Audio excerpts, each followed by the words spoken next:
السلام عليكم ورحمة الله وبركاته. حبايبي عاملين ايه؟ يا رب تكونوا بخير وسعادة. اللهم صل وسلم وبارك على سيدنا محمد وعلى آله وأصحابه أجمعين. النهاردة بقى قلنا نعمل فيديو حلو كده للناس اللي بتشتكي من غلاء الأسعار، والزيت غالي والسمن غالي. تعالوا نعمل الدهن الطبيعي. زي ما انتم شايفين كده، كان عندي الدهن ده أنا قطعته، وهنقطعه كده ونحطه يتسيح على البوتاجاز، وهناخد أحلى سمن منه وأجمل خير من خير الطبيعة ده بقى. يعني دي حاجة طبيعية كده من عند ربنا، مفيهاش غش، وما فيهاش حاجة مضرة بالصحة ولا أي حاجة.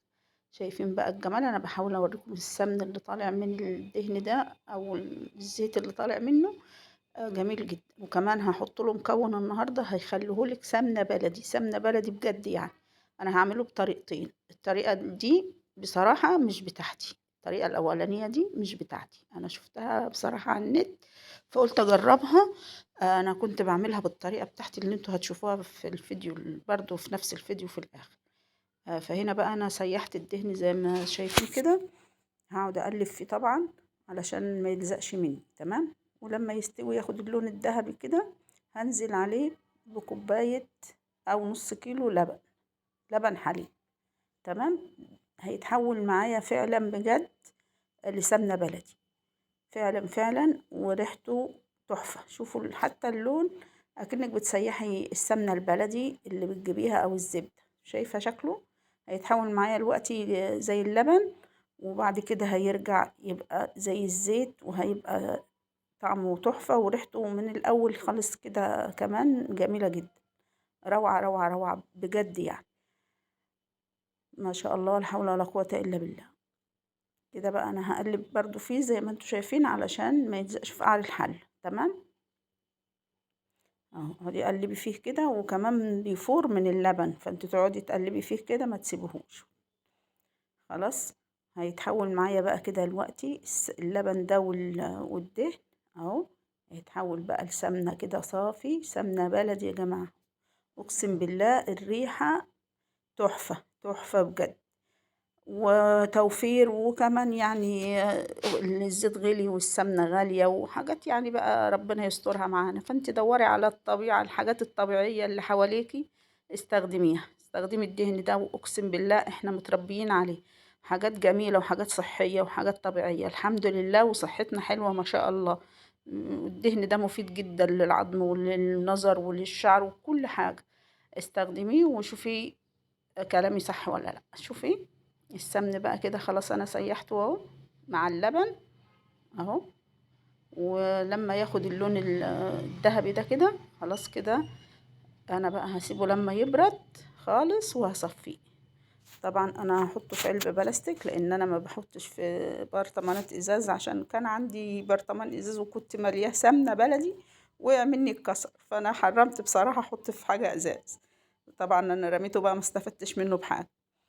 هنا بقى انا عندي العلب الحلوه بتاعتي دي بقى مخصصاها للسمنه والزبده والكلام من ده كله اهو. تحطي فيها جبنه، تحطي فيها مش، تحطي فيها اي حاجه، وتحطيها في التلاجة. كده انا هصفي بقى السمن. شايفين اللون بتاعه يا جماعه؟ لونه تحفه بجد، والريحه وهوريكي كمان شكله في اخر الفيديو مرمل وتحفه بجد اهو. خلاص كده انا هصفي بقى اهو. تمام. شوفوا جمال.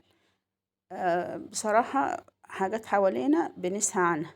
انتي بتروحي عند الجزار بيديكي حتة بيضة كده في اللحمة، طبعا ما بتاكليهاش. بتروحي ركنها في الفريزر او حطها في التلاجة، مش مشكلة. بتجمعي بقى كيلو، بتجمعي 2، وبتيجي بعد كده تعمليه بالطريقة دي.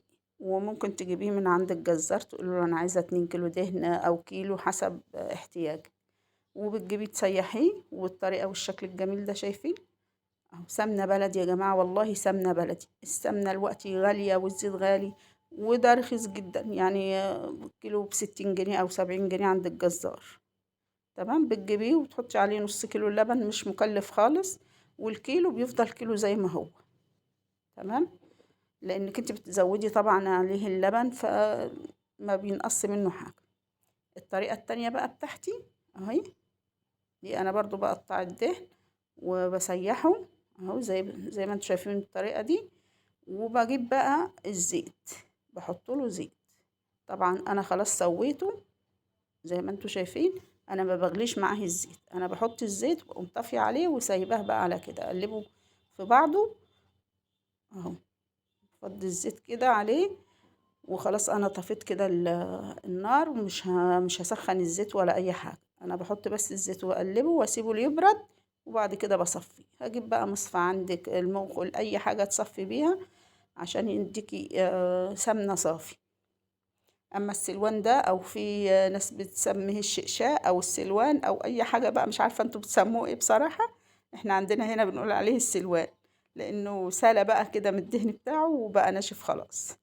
تمام اهو كده بقى معايا السمنه الطبيعي، وسمنه حلوه وسمنه جميله، وتستخدميها في المحشي، في الرز، في الصلصات، في اي حاجه بتستخدميها.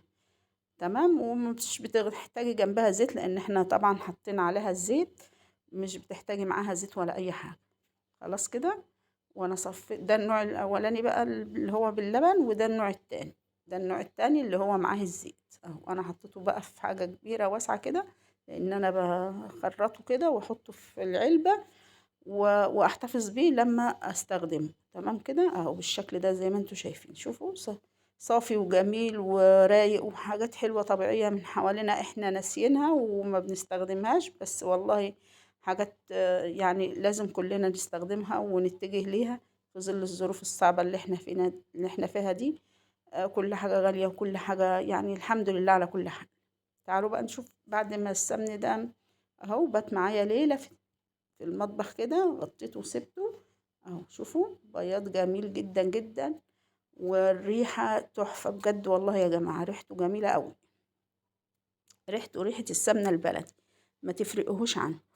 انا اي حد بيجي عندي بياكل يقول لي انت طبخه بسمنه بلدي، اقول لهم لا، انا بطبخ بالدهن، وعندي برضو السمنه البلدي، بس مش كل الاستخدامات سمنه بلدي. من ده مره وإن مره والحال يمشي اهو. شوفوا عامل ازاي سمنه، والله يا جماعه سمنه بلدي اهو، ومرملة. بس بصراحة الكاميرا عندي ظالمة التصوير، يعني لو تشوفوه على الطبيعة يعني هتستعجبوا بصراحة.